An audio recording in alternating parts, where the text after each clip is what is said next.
All right, TGI Friday for January 28th, 2022. First, a moment of silence for Detective Rivera, who was laid to rest today in New York, and his partner, Wilfredo Mora, who will be laid to rest in a couple days. We all know too well the sacrifices that this job sometimes asks of us, and our hearts go out to our brothers and sisters in New York. This is a tough profession, to say the least, and it's sad another young officer is lost to silliness, violence, and a city quite similar to Chicago that is just headed in the wrong direction. Arbitration. The briefs were filed by the 25th to the arbitrator. There is no timeline on when we are going to get the decision from the arbitrator. It could be as early as next week. We shall see. But we are preparing for decisions either way. We'll see where it goes as soon as we have an answer. I could tell you our path was entirely different. I don't want anybody to think that it's going to be the same decision that Local 2 got. We went an entirely different route. We did not do just briefs and affidavits. We actually had live testimony. Our argument was pretty different. There was a much bigger discipline component in ours that they didn't have. So it's not an assumption that the decisions are going to be the same. The tide is turning. Science is kind of dictating that the vaccination is not the be-all to end-all that they tried selling it to be to begin with. And hopefully the arbitrator understands that testing is the most logical path forward, and we'll see where that ends up going. We also have arbitration February 9th as a reminder on the day off cancellations, the 9th and the 17th. That decision probably, I guess there could be a mediated settlement prior, but don't hold your breath.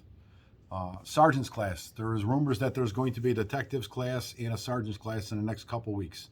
I'm told 100 detectives, 70 sergeants. When it comes specific to the sergeants, we do not know what list they are going to use. In reality, Customs says they give a termination notice of the old list and a certification of the new list. We have not gotten either of those. So I don't know what's to be made of the 70 possible sergeants getting promoted in the next couple of weeks.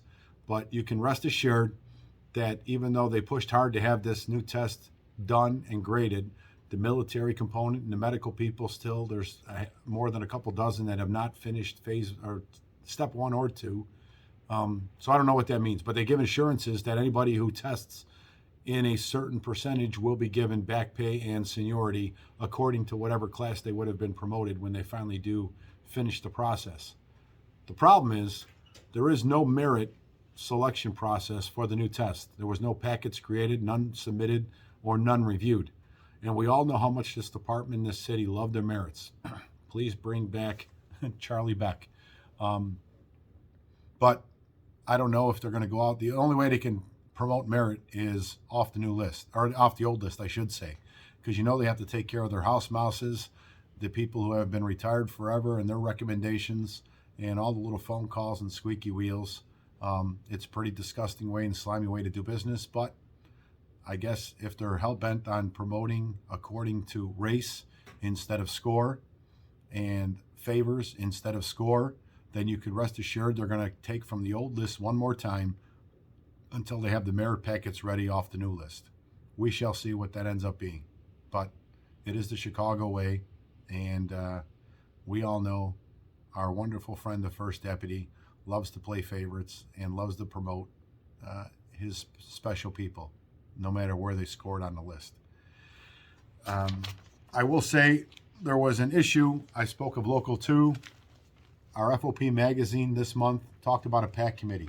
Page 38 has a picture of myself, Rob Tebbins, and Willie Wilson with a donation from Willie to the Heroes Fund to try and to support law enforcement and firefighters. In that picture caption, Rob Tebbins was inappropriately monikered as the Local 2 president. That was an oversight by the editor. We had nothing to do with it. It wasn't an intentional slight. Everybody knows Jim Tracy is the president of Local 2.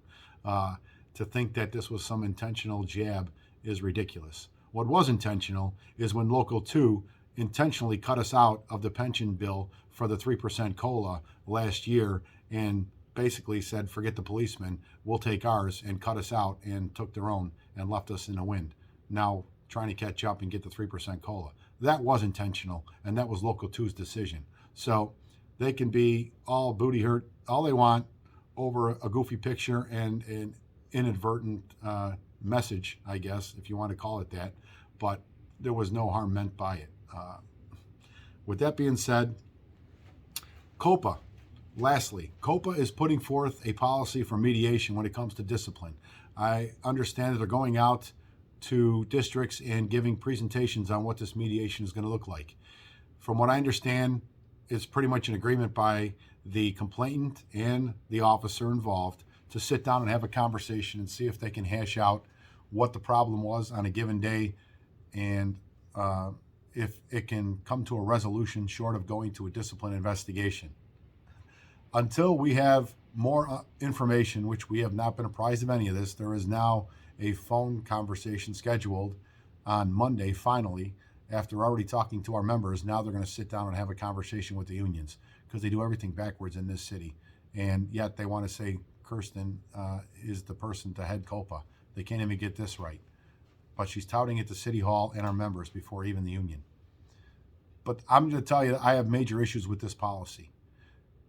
I don't know how it's going to work, but my fear is you're willing to do the right thing and have a conversation with somebody about maybe a misunderstanding that led to a complaint, and they basically just want to jerk you around, get you to kiss the ring, apologize, and at the end of the day, they get up and walk out and say they're not satisfied, and you still end up with a discipline investigation and a CR number.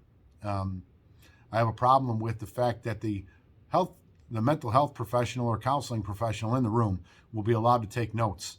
The notes will be destroyed supposedly at the end of the session. There's no need to take notes if you're having a conversation and trying to mediate a discussion. They could simply do it verbally. So those are some of the major concerns. I don't know what answers I'm going to get on Monday, but as of right now, we're a hell no to this mediation when it comes to Coppa.